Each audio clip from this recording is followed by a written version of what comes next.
guys, I'm Alison, the online piano tutor. Welcome to lesson 8. We're almost there in this course of lessons here. We've pretty much covered everything in the book now, as we did when we got to lesson 7. We're just finishing the last few pieces in the book. So basically what I'm going to do today is just play the rest of the pieces for you, or some of the rest of the pieces for you, not all the way through because it'll take ages to go through, except for the last piece. I'm going to do a lesson just on the last piece, just to help you a little more with that one. So the next one I'm going to play for you is Strangers in the Night, an old Frank Sinatra song. And I'm going to be playing Singing in the Rain as well. Basically, at this point, Strangers in the Night and Singing in the Rain is a culmination of all the things that we've learned in lessons 1 to 7.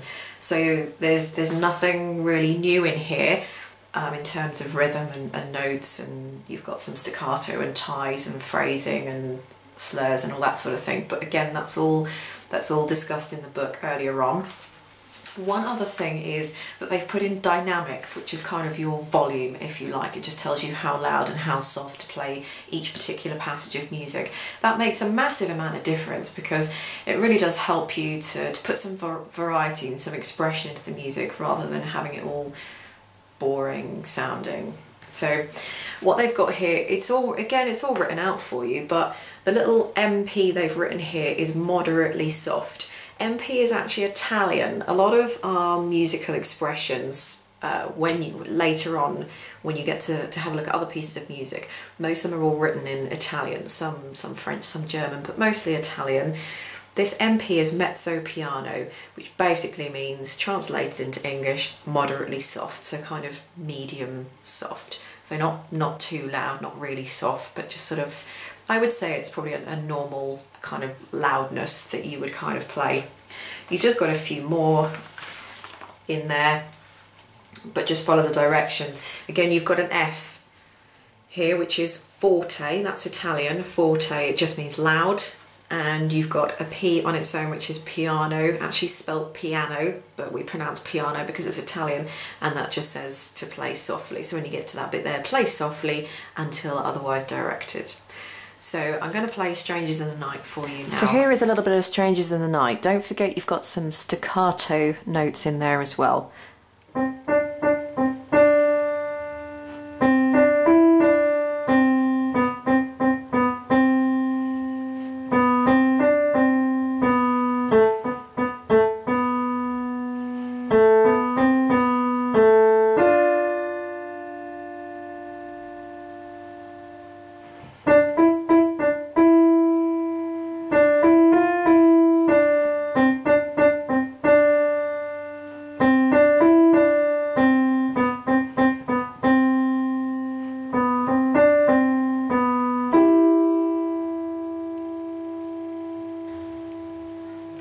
So I'm also going to play Singing in the Rain for you. Now, some students do find this a little bit tricky, I think, just because it simply jumps around a little bit, but just practice makes perfect. Really go through it slowly to start with, maybe hands separately, and then gradually put it together. So here is a little bit of Singing in the Rain for you.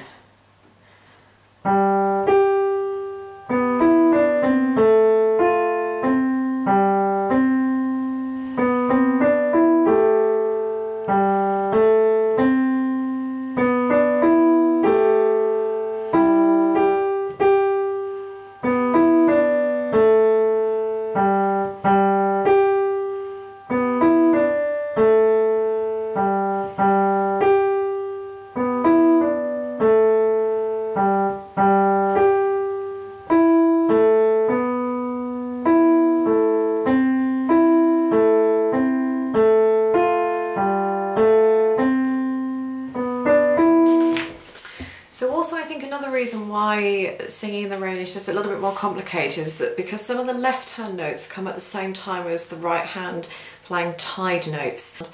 So this B here is coming on this tied G here. So if you saw me play, you play the G and then this B would come underneath this tied G. So you're not going to play the G in the right hand, but you are going to carry on holding it whilst you play the B at the same time. This is definitely worth persevering with. It is quite a difficult one, it's quite sort of awkward, but if you can stick with it and persevere, it will really help you for when you get to the last lesson, when we go through a piece by ABBA. So hopefully that helps you now. Again, if you've got any questions or anything, just leave them in the comment bar underneath and I'll try and get back to you and help you as soon as possible. And I hope everything makes sense. We're nearly at the course of lessons, so I hope you've enjoyed going through the lessons with me, and I hope you've learnt loads as well. So join me on lesson 9 where we're going to go through the last piece in the book.